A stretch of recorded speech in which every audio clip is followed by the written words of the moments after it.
Good morning मेरे प्यारे भाइयों बहनों। मैं आर्यन आप सभी का अशोका मैथ में स्वागत करता हूं।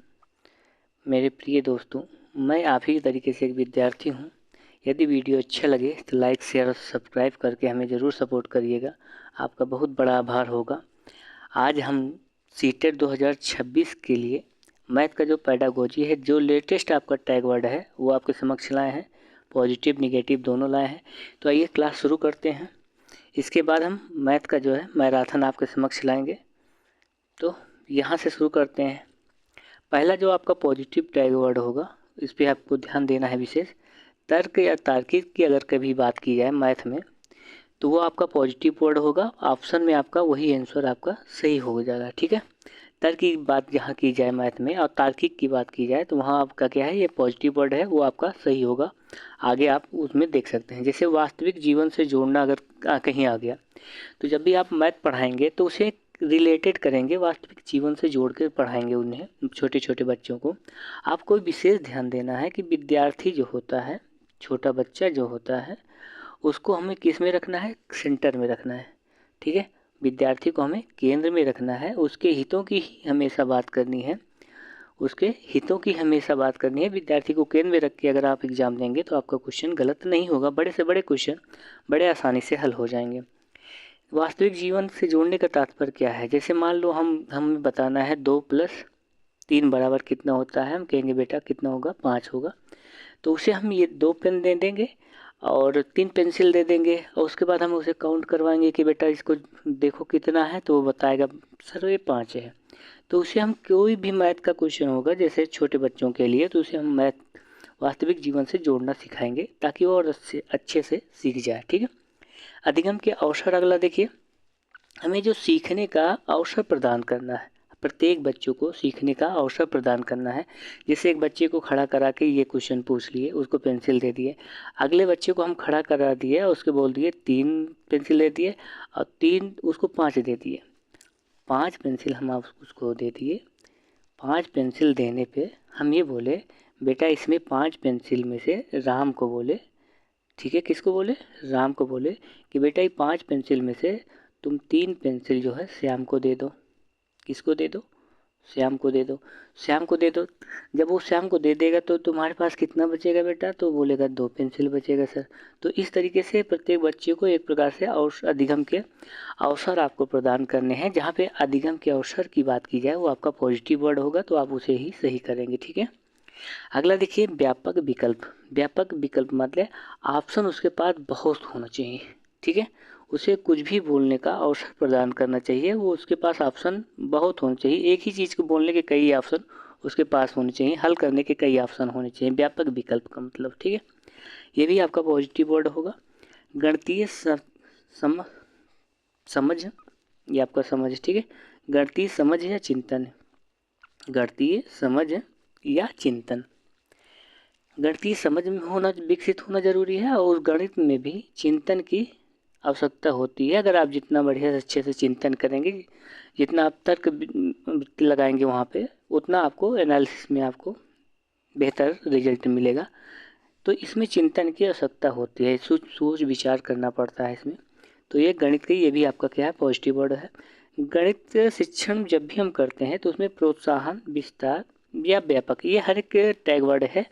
चाहे हिंदी हो या फिर पेडागोजी और CDP हो आपका, चाहे इंग्लिश हो चाहे संस्कृत हो, हर एक सब्जेक्ट के लिए ये प्रोत्साहन आपका पॉजिटिव वर्ड है, विस्तार पॉजिटिव वर्ड है, व्यापक ये सारे क्या है आपके पॉजिटिव वर्ड है। इसको आपको ध्यान देना है। आगमन विधि, आगमन विधि आगे चल के भी हम समझाएंगे। आगमन विधि का मतलब ये होता है कि पहले आप उदाहरण दे दीजिए। क्या दे दीजिए, उदाहरण। उदाहरण के बाद फिर आप क्या बताइए, नियम बताइए। यानी कि हम उदाहरण से नियम की ओर चलते हैं। ठीक है। उदाहरण से हम नियम की ओर चलते हैं। जैसे एग्जाम्पल के तौर पे हम ये कह दें कि यहाँ पे 3 का स्क्वायर कितना हो जाएगा। आप कहेंगे सर 3 का स्क्वायर 9 हो जाएगा। ठीक है। और नियम से अगर वैसे निकालें या फिर इसको 2+1 करके इसका होल स्क्वायर फार्मूला के माध्यम से करें, तो फार्मूला के माध्यम से अलग आएगा। तो इसमें आपको नियम बताना पड़ेगा, इसमें आपका नियम नहीं बताना पड़ेगा। इसमें आप कहेंगे सर 3 का स्क्वायर कर दीजिए, यानी 3 गुणे 3 कर दीजिए, आपका कितना आ जाएगा, 9 आ जाएगा। कुल मिला के इतना समझिए कि पहले हमें उदाहरण बताना है, फिर क्या बताना है, नियम बताना है, एग्जाम्पल बता के तब आगे की ओर बढ़ना है। उसे हम क्या बोलेंगे, आगमन विधि बोलेंगे। समावेशी कक्षा में, ये आपका क्या है, समावेशी है, ठीक है। समावेशी कक्षा में वैकल्पिक साधनों का प्रयोग करना, यानी कि समावेशी कक्षा में जहाँ पे भेदभाव किसी प्रकार की ना हो, चाहे छोटे या अमीर, गरीब या विकलांग, किसी प्रकार की भेदभाव ना होते हुए सभी कक्षा में सभी के साथ समान व्यवहार करके कक्षा का जो वैकल्पिक साधनों का प्रयोग किया जाता है उसे हमें समावेशी कक्षा कहते हैं। तो ये भी आपका विकल्प पॉजिटिव में आएगा, इसको आप ध्यान दीजिएगा। विवेचनात्मक चिंतन और सृजनात्मक चिंतन, ये भी आपके क्या है, पॉजिटिव टैग वर्ड है, इस पर आपको विशेष ध्यान देने हैं। प्रतिदिन के अनुभवों से सीखना, यानी कि डेली के डेली आपको क्या करना है, सीखना है, बच्चों को क्या करना है या सिखाना है, या जहाँ पे प्रतिदिन आपको दिखे, प्रतिदिन अनुभवों से सीखना, जहाँ पे लर्निंग और प्रोसेस की बात की जाए वो आपका क्या है, पॉजिटिव वर्ड है, ये आपको ध्यान देना है। ये भी तर्कनात्मक कौशलों का विकास, तर्कनात्मक कौशलों का विकास, ये भी आपका क्या है, पॉजिटिव ही वर्ड है, ठीक। आगे देखिए, गणितीय अवधारणाओं को समझना, गणित की अवधारणाओं को जहाँ समझने की बात आएगी वो आपका क्या है, पॉजिटिव वर्ड है। यहाँ समस्या समाधान, ये आपका पॉजिटिव वर्ड है। समस्या समाधान कौशलों का विकास, ये भी आपका क्या है, पॉजिटिव वर्ड ही है। गणित पद्धति या फिर व्यवहारिक, गणित पद्धति, व्यवहारिक पद्धति, ये सारी क्या है, गणित पद्धति हो गया, व्यवहारिक हो गया, ये सारी आपके क्या है, पॉजिटिव वर्ड ही रहेंगे। तो इसमें कैसे, व्यवहारिक का मतलब ये हुआ कि व्यवहार का मतलब जैसे अभी हम आपसे बताया कि आप किसी बच्चे को आप पेंसिल का एग्जाम्पल दे दीजिए, या किताब का एग्जाम्पल दे दीजिए, या खाने पीने का एग्जाम्पल दे दीजिए, या एप्पल का एग्जाम्पल दे दिए, तो व्यवहार के रूप में उसे जोड़ना, व्यवहार के रूप में उसे जोड़ के बताना, तो ये है आपका क्या हो, व्यवहारिक हो जाएगा। जैसे एप्पल है, एप्पल हम किसी को, हम ये 5 एप्पल दे दिए और फिर अगले को हम क्या कर दिए, 5 एप्पल दोनों को दे दिए। हम बोलें कि अगर दोनों को एप्पल मिला दिया जाए तो कितना एप्पल हो जाएगा, तो बच्चे बताएंगे कि 10 एप्पल हो जाएगा। तो गणित को व्यवहार के रूप से हम ज्ञात कर सकते हैं। नए नए अनुभव को सीखना जरूरी है, ये आपका क्या है, पॉजिटिव वर्ड है।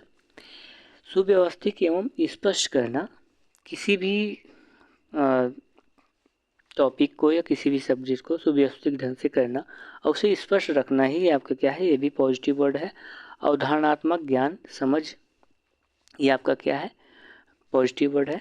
विषय वस्तु आपकी जो है वास्तविक जीवन से जोड़ना, जो भी आपका विषय वस्तु है उसे अगर हम वास्तविक वस्तु से अगर हम जोड़ पा रहे हैं तो वो भी आपका क्या है, पॉजिटिव वर्ड ही है, ठीक है। आगे है आपका सृजनात्मक चिंतन, सृजनात्मक चिंतन भी आपका क्या है, पॉजिटिव वर्ड है।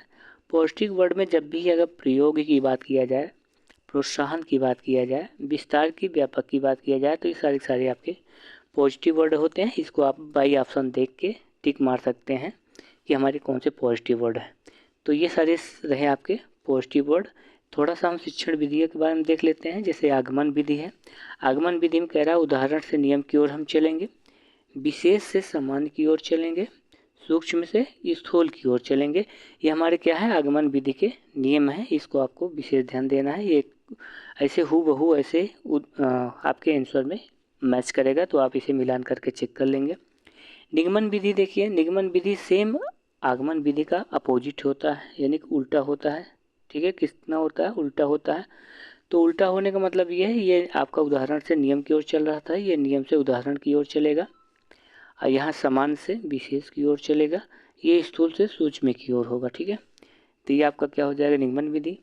संश्लेषण विधि क्या है, ज्ञात से अज्ञात की ओर, ज्ञात से अज्ञात की ओर ये है कि जैसे हम यहाँ कहते हैं 7 और गुणे 5, 7 और 5 हमें तो पता है, लेकिन 7 5 का क्या गुणा करने पे क्या आएगा ये नहीं पता। जब तक गुणा नहीं करेंगे तब तक नहीं पता चलेगा। तो 7 5 35, जब गुणा करेंगे तो हमें अज्ञात वाली चीज़ें हमें निकल के बाहर निकल के आ गई, 35 जो हमारा क्या है, ज्ञात है। तो इस रूप में ज्ञात से अज्ञात की ओर हम चल सकते हैं। विश्लेषण विधि में अज्ञात से ज्ञात की ओर चलेंगे, यानी कि जैसे 35 है, 35 को अगर हम फैक्टर के रूप में तोड़ें तो एक 7 हो जाएगा, एक आपका कितना हो जाएगा, 5 हो जाएगा। तो ये भी आपका क्या है, अज्ञात से ज्ञात की ओर है। आगे हम चलते हैं तो ये आपका मिलता है निगेटिव टैग वर्ड, ठीक। तो जहाँ पे उच्च कक्षाओं के लिए कोई बात की जाए, उच्च कक्षाओं के लिए वो आपका क्या है, निगेटिव टैग वर्ड है। ठीक, व्यवहारिक बनने के लिए मैथ पढ़ाया जाता है, ऐसा कुछ नहीं है। जो मैथ होगा वो क्या उच्च कक्षाओं के लिए मैथ पढ़ा जाता है कि हम पढ़ रहे हैं ताकि उच्च कक्षाओं में चले जाएंगे, ऐसा कुछ नहीं है। तो ये आपका निगेटिव टैग वर्ड है। रोजगार कमाने के लिए है। देखिए, नियम तो यही है कि मैथ वगैरह जो भी पढ़ा जाता है, पढ़ाई जो भी किया जाता है, रोजगार के लिए ही किया जाता है। लेकिन यहाँ पे आपको पास करना है ना, कि ये बताना है कि आप किस लिए पढ़ रहे हैं, किस लिए नहीं पढ़ रहे हैं। तो ये आपका क्या है, रोजगार कमाने के लिए जब भी बात की जाए तो ये निगेटिव टैग वर्ड हैं, ये आपको हटा देने हैं। ये आपका विकल्प नहीं सही होगा। ठीक है, ग्रेड पाने के लिए, रैंकिंग के लिए आप पढ़ रहे हैं, ये गलत बात है। तो ये आपका क्या है, निगेटिव वर्ड है। सीमितता के लिए कर रहे हैं, ये भी आपका निगेटिव वर्ड है। एक चीज़ ध्यान दीजिए, किसी भी आप चाहे CDP ले लीजिए, चाहे हिंदी ले लीजिए, ठीक है, चाहे आप संस्कृत ले लीजिए, चाहे सोशल साइंस ले लीजिए, चाहे आप इंग्लिश ले लीजिए, ये आपको सॉरी इंग्लिश हो गया, इन्वायरमेंट भी हो गया आपका, इन्वायरमेंट भी ले लीजिए। ये सभी में जहाँ भी आपको केवल, मात्र, ही या फिर सिर्फ आपको दिख जाए, तो ये सारे सारे क्या है, निगेटिव वर्ड है। इसको तो ये आपके लिए वेरी वेरी इंपॉर्टेंट है। ठीक है, ये आपके लिए क्या है, वेरी वेरी इंपॉर्टेंट है, वेरी वेरी इंपॉर्टेंट है। इसको हमेशा हमेशा के लिए याद कर लीजिएगा। केवल, मात्र, ही, सिर्फ, ये सारे सारे क्या हैं, आपके निगेटिव वर्ड है। अगर याद करने की बात की जाए तो ये आपके क्या है, निगेटिव वर्ड है। इसको आप ध्यान दीजिएगा, याद नहीं करना है, किसी चीज़ को रटवाना नहीं है, आपको समझना है। और जहाँ पे रटना होगा, कंठस्थ करना होगा, ये सारी चीज़ें क्या हैं, आपके निगेटिव वर्ड हैं। तो इसे जहाँ पे ये दिखे वहाँ पे आप कैंसिल कर दीजिएगा।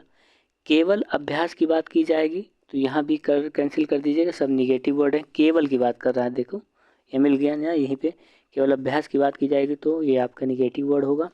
मोटी बड़ी पुस्तकें हैं, ये बताओ, अगर छोटा बच्चा है उसको खूब पुथन्ना पुथन्ना मोटी बुक ला के दे दो तो वो ऊब नहीं जाएगा, उसे घबराहट नहीं होगी। तो छोटे बच्चों के लिए अच्छी किताबें होनी चाहिए और डायग्रामिक होनी चाहिए और वो कहानी रूप में होनी चाहिए।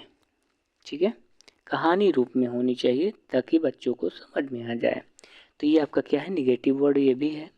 देखो, पक्षपातपूर्ण व्यवहार, ये भी आपका क्या है, निगेटिव वर्ड है। ये भी पक्षपात नहीं होना चाहिए, सबके साथ समान व्यवहार होना चाहिए, उसी रूप में आपको वहाँ पे बच्चों को पढ़ाना है। तो ये चीज़ें आपको विशेष ध्यान देना है कि बच्चे को हमेशा केंद्र में रखना है, बच्चे को केंद्र में रखना है, उसकी भलाई के बारे में सोचना है। उसके बाद भी आप जो भी क्वेश्चन है उसको पढ़ेंगे, उसका आंसर देंगे, तब आपका सही हो जाएगा।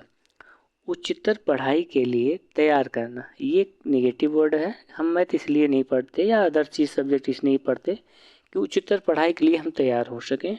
केवल शिक्षक केंद्रित होना चाहिए, केवल की बात की जा रही है, और ये भी शिक्षक की बात की जा रही है, तो ये भी आपका गलत होगा। हमें क्या करना है, विद्यार्थी केंद्रित करना है। ठीक है, ध्यान दीजिएगा इस बात को, विद्यार्थी केंद्रित होनी चाहिए आपकी पढ़ाई, सॉरी आपकी जो शिक्षा है वो किस में होनी चाहिए, विद्यार्थी केंद्रित होनी, ना कि शिक्षक केंद्रित। शिक्षक जो मर्जी हो वो पढ़ाए, ऐसा कुछ नहीं है कि शिक्षक हमेशा लेक्चर देता रहे। बच्चों को ध्यान में रखते हुए तब हमें क्या करना है, विद्यार्थी केंद्रित करना है। कठोरता से पालन करना चाहिए, निगेटिव वर्ड है। कठोरता की कोई ज़रूरत नहीं, मृदुलता से आप व्यवहार कर सकते हैं। कठोर अभ्यास करना चाहिए नहीं, नॉर्मलिटी से आप पेश आ सकते हैं, नॉर्मल तौर पे आप अभ्यास करवा सकते हैं प्यार से। लड़कियां गणित में कमज़ोर होती हैं, ऐसा कुछ नहीं है कि लड़कियां गणित में कमज़ोर होती हैं। ये रूढ़ आप जेंडर वादिता वाली बात हो जाएगी। तो ये आपको निगेटिव वर्ड है, ये आपको नहीं करने हैं। ठीक है, ये गलत काट देना है। सटीकता से पालन करना है, ये भी आपका क्या है, निगेटिव वर्ड है। लैंगिक भेदभाव नहीं करने हैं आपको, कि अब जहाँ पे लैंगिक भेदभाव रहेगा वो आपका निगेटिव वर्ड होगा। लैंगिक भेदभाव का मतलब ये हुआ कि कोई लड़की है, एक छोटा लड़का है, तो ये आपका लैंगिक भेदभाव करके आप इधर लाइन में बैठा रहे हो, उधर कर रहे हो, ऐसा कुछ नहीं करना है आपको। दोनों को समान रखना है, कि ऐसा नहीं कि लड़की है तो उसको मैथ नहीं पढ़ाएंगे, ठीक है, उसको कम समझ में आएगा। और लड़का है तो उसको हम मैथ पढ़ाएंगे, उसको ज़्यादा समझ में आएगा, ऐसा कुछ नहीं है। तो ये भेदभाव आपके अंदर नहीं होना चाहिए। ये CPGA आपको ध्यान में रख के एग्ज़ाम देना है। तो आपका 100% आपका 25 से 30 क्वेश्चन जो है आपका गेन होगा सारे के सारे टैग वर्ड से, ठीक है। तो ये आपको ध्यान देना है इन सब बातों को। अगर वीडियो अच्छा लगे तो फिर से मैं कह रहा हूँ लाइक शेयर सब्सक्राइब करके हमें सपोर्ट ज़रूर करें। Thank you so much for watching. जय हिंद।